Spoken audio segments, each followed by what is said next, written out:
무와 유의 교차로에서 내가 살고 있다는 것, 어떻게 생각해 보면 아무 일도 아닌 것 같기도 하다. 수많은 사람들이 무의미하게 왔다가 가는 것 같지.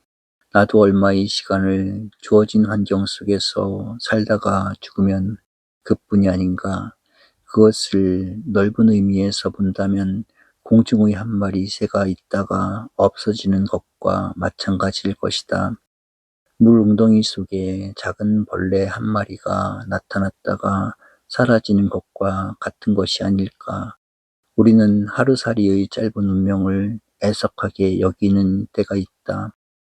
그러나 무한히 긴 시간 속에서 몇십 년의 생활을 가진다는 것 자체가 하루살이와 무슨 차이가 있다는 것인가. 생각해보면 인간이란 무의미한 것 중의 무의미한 것이며 우연한 존재의 찌꺼기 같기도 하다. 그러나 생각을 돌이켜본다면 내가 지금 여기에 살고 있다는 사실만큼 귀하고 절대적인 일은 없기도 하다. 내가 있으니 저 푸른 하늘, 넓은 대지가 의미가 있고 존재의 가치가 있는 것이며, 이제 만일 내가 존재해서 사라진다면 무엇이 남겠는가? 나의 소멸과 더불어 모든 존재는 영과 무로 화해버리고 말게 된다.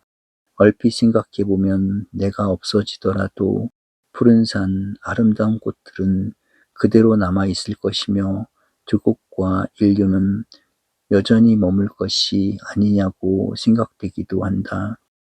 그러나 그것은 잘못된 생각이다. 내가 없어진다면 나의 모든 것이 없어지는 동시에 나와 한 가지로 이 우주나 세계, 조국과 이웃도 완전히 자취를 감추어 버리고 만다. 이와 같이 나는 절대적이며 나의 존재는 필연적이기도 하다. 생각해보면 가장 우연한 가운데 태어나 가장 절대적인 가치와 의의를 가지려 하는 것이 인간이며 인생이 아닌가 싶다. 이러한 인간적 존재의 의의는 어디에나 나타나고 있다. 우리들이 작은 육체는 광대한 우주가 차지하고 있는 모든 문제를 그 속에 지니고 있으며, 우리들이 지극히 작은 정신은 이 세계가 소유하는 것보다도 더 깊은 문제를 간직하고 있다.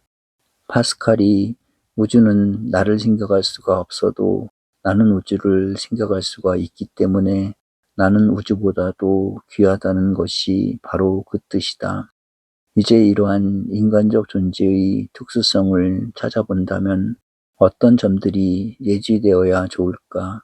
첫째로, 인간은 언제나 유한과 무한의 접촉점에 살고 있다는 것이다.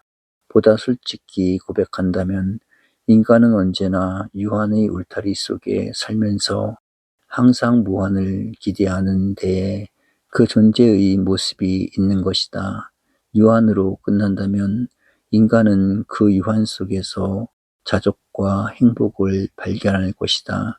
또 만일 인간이 무한한 존재라면 그로써 인간의 뜻은 채워질 것이다.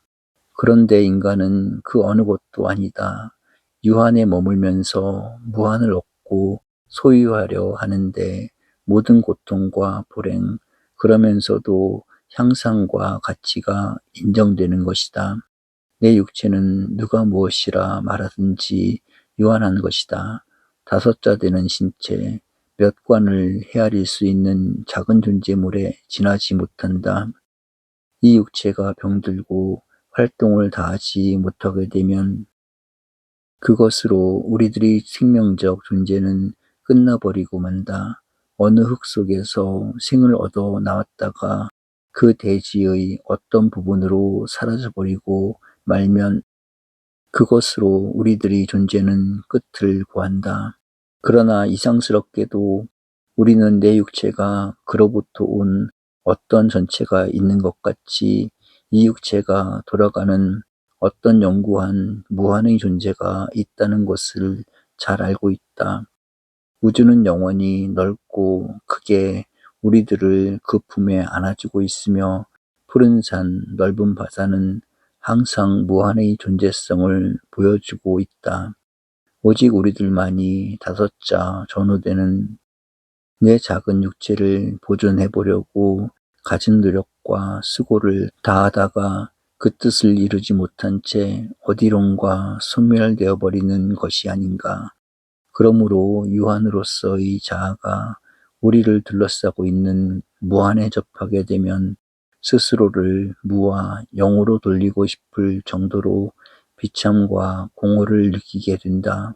젊은 알렉산더 대왕이 천하를 정복하였으나 키러스의 묘비를 보고 울었다는 사실이 바로 그것을 말하는 것이 아닐까.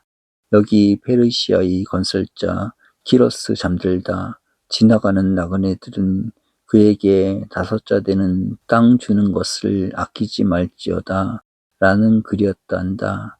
그러나 눈물을 흘렸던 알렉산더 자신이 이미 대지의 한 줌의 흙으로 돌아간 것이 아닌가.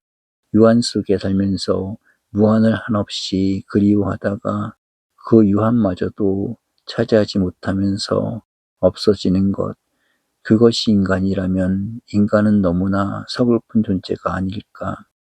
마찬가지로 인간은 시간 속에 살면서 영혼을 그리워하는 존재이기도 하다. 우리는 시간이 얼마나 오랜 것인지 모른다. 지구가 생겨 지금까지 이르는데 몇 억 만 년이 걸렸을까? 다시 이 지구보다도 몇백만 배의 시간이 걸렸으리라고 생각되는 태양계는 얼마나 오랜 옛날부터 있었을까? 그러나 모든 것이 산출이 되기 이전에도 한없이 길고 먼 시간은 있었던 것이 아닐까. 또 이러한 시간은 오늘 우리들에게서 끝난 것이 아니다. 앞으로도 무궁무진하게 지속될 것은 의심할 여지가 없다. 그런데 우리는 이렇게 무궁무진한 긴 시간 속에서 전과 같이 짧은 한순간에 지나지 못하는 몇십 년의 자신들의 시간을 가지고 번민하고 애쓰다가 마침내는 그 어느 것도 소유함이 없이 사라져버리고 만다. 영원한 시간에 비하여 나이 몇십 년의 삶이란 도대체 무엇인가? 내가 오늘 무궁한 시간 속에 살다가 그 어느 한 점도 소유함이 없이 죽어간다는 사실과 저 넓은 태평양 바다 위에 작은 물거품 한 개가 나타났다가 사라졌다는 것을 비교하여 볼 때 무슨 차이가 있는가? 생각해 보면 답답하고 기막힌 일이다. 그 속에서 재산을 모으고 출세를 하려 하는가 하면 심지어는 인생을 논해 보기도 한다. 우스꽝스러운 일이다. 여기 병들어 죽어가는 한 사람이 있다 하자. 그는 때가 오게 되면 단 1분의 시간도 제 마음대로 못하면서 죽어야 하지 않는가. 파스칼은 나를 둘러싸고 있는 이 무한에 접하게 되면 깊은 공포에 빠진다고 말했지만 우리는 이 영혼을 바라보면서 스스로의 시간을 생각해 볼 때 오히려 자신의 존재가 저주스러워지기도 한다. 그러면서도 이 짧은 순간 속에 저 광대무진한 영혼을 받아들이려 하는 것이 우리들 인간이니 얼마나 모순된 삶이 아니랴. 우리는 조개 껍질로 바닷물을 옮겨 모래우물에 넣는 어린애들의 장난을 철없는 짓이라고 비웃어왔다. 그런데 모든 인간들은 자기의 적은 시간의 그릇 속에 영혼을 담으려 하니 그 얼마나 쓸쓸하고 속절없는 일이 아닌가. 그러나 그 운명을 벗어나지 못하는 것이 우리들의 현실이다. 마침내는 1분도 자기의 것으로 소유하지 못하면서 모든 시간으로부터 버림받는 것의 삶의 숨김없는 모습이다. 마찬가지의 내용은 우리들의 존재성 그 자체 속에도 있다. 인간은 어디서 왔는가? 따지고 따져보면 인간이 온 곳은 하나밖에 없다. 무가 그 대답이다. 오늘의 대표적인 실존주의자들이 말하듯이 인간은 무에서 와서 유를 잡으려 애쓰다가 무로 돌아가는 결정적인 운명 밑에 놓여져 있다. 우리들이 살고 있는 한, 우리들이 삶이 영이 되고 있는 한, 우리들은 확실히 유이다. 무시할 수도 부정할 수도 없는 존재이다. 그러나 온 것이 무인 것 같이 가는 곳도 또 무라는 것은 부정할 수 없는 사실이다. 무에서 유에의 처음 과정을 우리는 생이라 불렀다. 이 세상에 내가 탄생한다는 이 모든 것이 출발이었던 때문이다. 그러나 유는 마침내 무로 끝나게 마련이며 우리는 생에 대하여 생존에서 무에의 과정을 죽음이라 부른다. 누구에게 있어서나 삶은 무에의 과정인 때문이다. 무에서 유로 와서 다시 유에서 무로 가는 것. 그나마 앞과 뒤의 무는 영원한 것인데 유는 순간적이며 속절없는 그림자와도 같은 존재라는 것. 이 어찌 모순이 아닐 수 있으며 비참과 환멸이 아닐 수 있는가. 그러나 이것이 인생이다. 이것이 삶인 것이다. 유로 있으려 하면서 무로 가는 것. 끝까지 스스로의 유를 보존하려 하다가 속절없이 무로 스며들고 마는 것. 누가 인간의 이러한 현실과 실상을 부정할 수가 있으며 이 엄연한 사실에서 외면할 수가 있겠는가. 참으로 인간은 모순과 부조리로 가득 찬 존재이다. 생각하면 할수록 풀릴 바 없는 수수께끼이며 사랑하면 할수록 비참해지는 저주받은 존재이다. 애착과 신뢰를 두어 볼수록 공허와 환멸을 자아내는 존재이다. 세상에서 가장 지혜로웠다는 솔로몬이 3000년 전에 인생은 헛되다고 노래했으며 지식을 더하는 것은 번뇌를 더할 뿐이라고 가르친 뜻은 그대로 인간 지혜의 극치였을지도 모른다. 그러면 이러한 인간적인 운명과 삶의 짐을 지고 사는 우리들의 삶의 본래의 모습은 어떠해야 하며 무엇이 그 해결의 방도일까?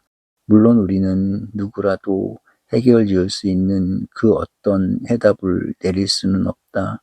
그러나 대체로 다음의 세 가지 태도가 주어져 있으며 우리들 자신이 그 어느 하나에 속하고 있는 것만은 사실이다. 그 첫째는 이 무한에 대한 유한, 영혼에 대한 시간, 무로 향하는 유를 끝까지 붙들려고 노력하고 애쓰다가 그 어느 것도 소유함이 없이 자멸적인 공허의 결과를 차지해버리는 사람이다. 가장 어리석고 불행한 인생관의 소유자다. 그 둘째는 이 모든 사실을 잘 인정하면서 양적인 자아 확대를 일삼아 보는 뜻있는 삶의 소유자들이다. 민족과 조국을 통하여 스스로의 삶의 의의를 발견하는 애국자들, 예술과 학문을 통하여 짧은 육체적 생명의 의의를 길이 남기려 하는 또 남길 수 있는 존경할 만한 인물들이다. 인생은 짧으나 예술은 길며 현실은 변천하나 진리는 영원함을 믿고 있는 삶이 지혜롭고도 용기 있는 선각자들이다. 그러나 셋째번 부류에 속하는 사람들이 있다. 끝까지 무한의 용기를 버리지 않으며 영혼의 신념을 가지는가 하면 무마저도 유로 바꾸려 하는 신념과 탐구의 인생관이다. 우리는 그들을 때로는 철학자라 부르나 그 해결은 불가능함을 거의 인정하고 있다. 그리고 극히 소수의 사람들은 이 문제의 해결을 종교에서 얻고 있다. 가능만 하다면 행복과 안식을 가져오는 축복의 인생관일지 모른다. 그러나 우리들 자신들도 이 셋 중의 어느 하나를 택해야 하는 결정과 결단의 단계에 머물고 있는 것이 아닌가.